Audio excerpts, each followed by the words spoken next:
You are listening from Lee Swift Book. Have you ever wondered why you love so deeply, so sincerely, yet in the end, you're the one who gets hurt the most? It's not because you don't know how to love, and it's not always because you chose the wrong person. Sometimes, it's simply because love doesn't work the way we were taught to believe. So many people step into a relationship with a very simple thought. As long as there's enough love, as long as there's enough patience, everything will eventually be fine. But life doesn't run on hope. It runs on reality. And reality is far colder than emotion. We love because we lack something, a sense of safety, a feeling of being seen, a place to lean when we're tired of standing alone. And then we place all those unmet needs on the shoulders of another person, hoping they will complete what feels incomplete within us. But love was never meant to patch our emptiness. Love can only grow when two people are already standing on their own feet, and then choose to walk side by side. If you've ever loved with everything you had, yet still found yourself left behind, if you've ever felt not enough, unworthy, unchosen, perhaps the problem isn't that you loved the wrong person. Perhaps it's that you were loving while you yourself were still too fragile. And that is why this story will show you why the same pain keeps repeating itself again and again. There are some books that were never written to teach you how to love. They don't offer formulas for keeping someone by your side. They don't even try to comfort you. This book is one of them. People often call it one of the most beautiful love stories ever written. But if you read it slowly and read it deeply enough, you begin to realize it isn't romantic in the way its title suggests. It tells the story of a love that lasts more than half a century. Just hearing that already sounds beautiful, doesn't it? Yet behind such a long stretch of time lie countless losses, misaligned rhythms, and choices made with a painfully clear mind. The author takes no one's side. He does not defend love, nor does he judge those who walk away from it. He simply places human beings into real life and lets everything reveal itself on its own. In this story, love is not the center. What is examined more closely is a person's capacity to live when they step into love. Who can offer a sense of safety? Who can endure the passing of long years together? Who is strong enough not to be consumed by their own emotions? This book does not ask whom you love. It asks who you are. When you love, it does not ask how much you are willing to sacrifice. It asks whether you have enough inner ground to sacrifice without losing yourself. Perhaps that is why so many readers do not feel lighter after finishing it. Instead, they recognize themselves in its pages, their old choices, their old wounds, and the truths they have spent so long trying to avoid. Because this is not a book that teaches you how to love. It is a book that forces you to look straight at yourself before you speak of love at all. Florentino is the kind of man who, when he loves with everything he has, no holding back, no calculations, no exit strategy. He is poor, without status, without a clear place in society. But in return, he possesses the one thing many people believe is enough to love with: sincerity. He writes letters, so many letters, long, slow letters, written with a carefulness that almost trembles. Inside them are poems, dried flowers, words of love that every young person has written at least once, believing that if the heart is honest enough, the other person will surely understand. Every morning, he sits near her house, pretending to read. In truth, he is waiting for a glance. A single look is enough to carry him through the entire day. At night, he stands beneath her window, plays melancholy melodies, not for anyone to hear, only so his emotions have somewhere to escape. That is how Florentino loves, beautiful, pure, and painfully fragile. The problem is, beyond that love, he has nothing else. No career, no foundation, no ability to protect or shelter. He is not even strong enough to stand firmly in his own life.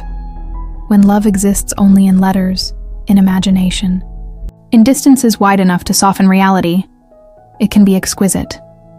But when two people stand face to face, in the same space, inside the same reality, everything begins to show. Florentino is not a bad man, but he is poor, not incompetent, but powerless. And the most painful part is, he does not realize this at the time. He believes that if he loves a little longer, waits a little more, endures just a little further, love will win. But love is not a test of endurance, and it is not a place to prove who loves more. When one person has to struggle too hard just to stay, the relationship has already tilted out of balance. Florentino gives everything, but that everything is still not enough to step into the life of the woman he loves. And this is a painfully familiar tragedy. The tragedy of those who believe that loving deeply enough can overcome every distance. Yet in the end, love does not fall apart because feelings fade. It falls apart when it collides with reality.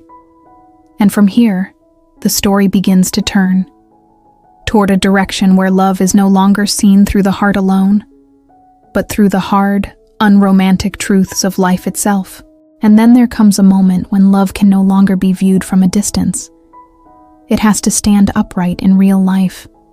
And when that happens, everything begins to change.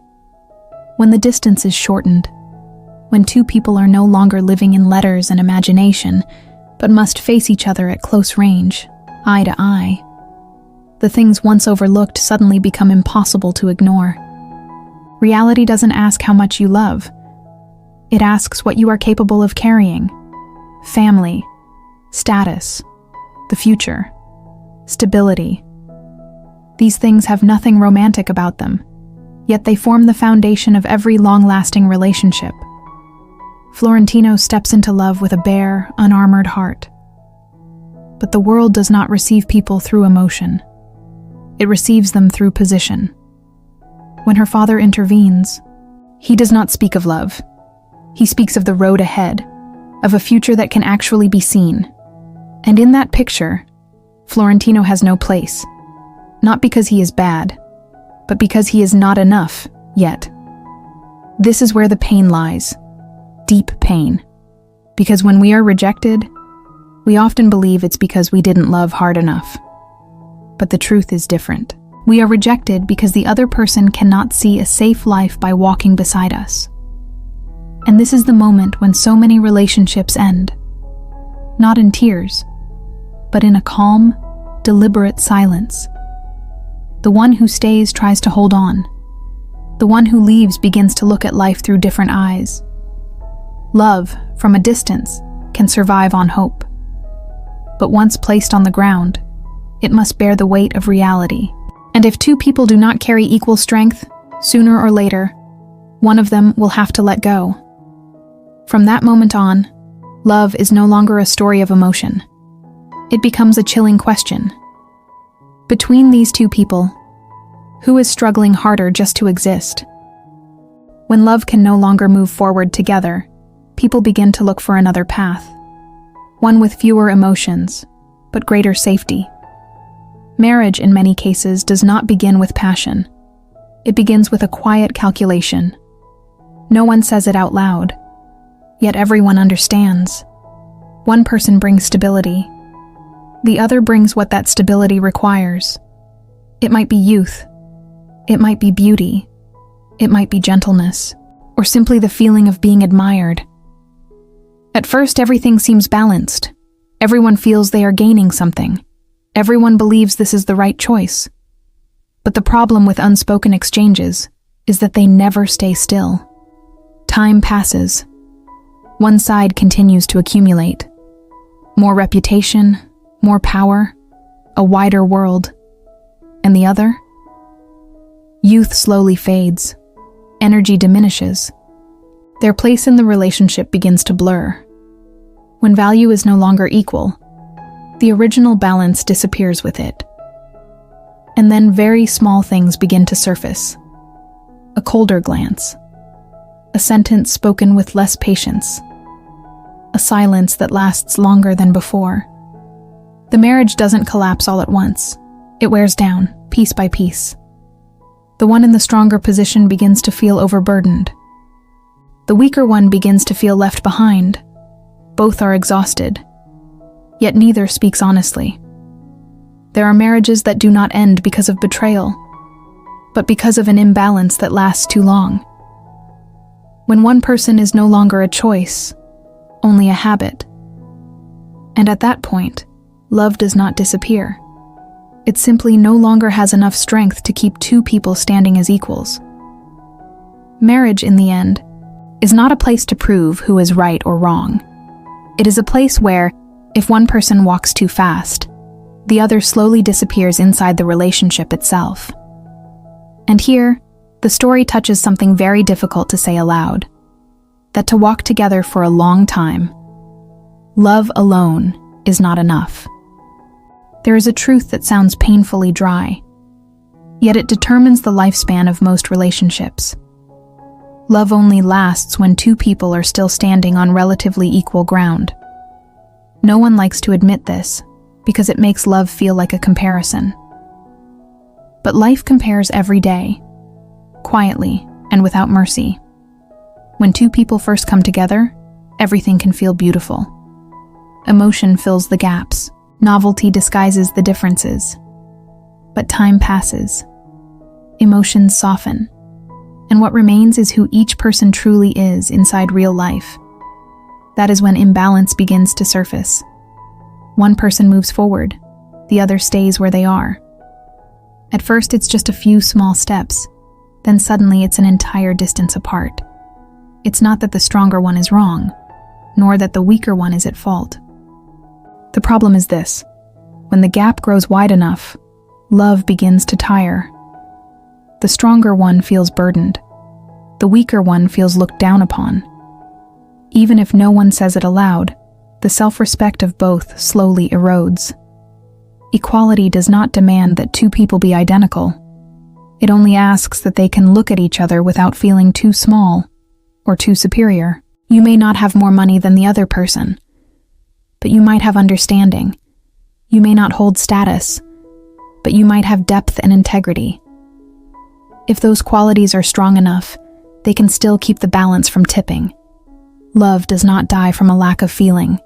It dies when one person has to struggle constantly just to keep up, while the other grows accustomed to walking faster. When two people no longer move at the same pace, no matter how tightly they hold hands, eventually they will grow tired. And then the question is no longer, do we love each other? It becomes something colder, more honest.